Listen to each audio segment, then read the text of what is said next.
अस्सलाम दोस्तों, zinc sulphate जो है 21% वो इस टाइम मौजूद है। उसकी अनबॉक्सिंग करते हैं। ज्यादा कोंपलें और ज्यादा शाहें बनाने के लिए जिंक सल्फेट का इस्तेमाल इंतहाई जरूरी है। तो दोस्तों ये प्रोडक्ट है आपके सामने, जो है इसको आपको दिखाते हैं कि कितनी पैकिंग में जो है ये प्रोडक्ट आया है और इंतहाई मुनासिब रेट पे ये प्रोडक्ट जो है आपको दस्तयाब होगा। तो ये आपके सामने है दोस्तों प्रोडक्ट जिंक का, और इसमें जो है ये प्रोडक्ट 21% है जी मिनिमम इसके अंदर जिंक और जिंक सल्फेट हेप्टाहाइड्रेट का ये प्रोडक्ट है।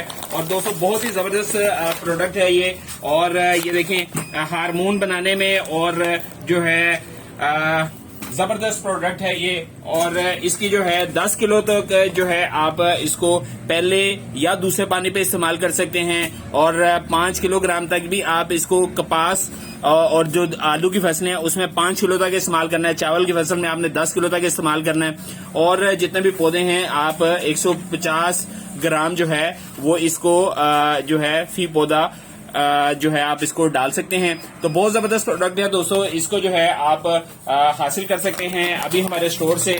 और ये इसकी फ्रंट साइज है और बहुत ही जबरदस्त जिंक सल्फेट हेप्टाहाइड्रेट 21% में मौजूद है। तो इसको दोस्तों 4 किलो की पैकिंग है। अभी जो है आप इसको ट्रेस एलिमेंट की इजाफी खूबियों के साथ है ये प्रोडक्ट, तो अभी आप इसको हासिल कर सकते हैं हमारे स्टोर से। जज़ाकल्लाह, अस्सलाम वालेकुम।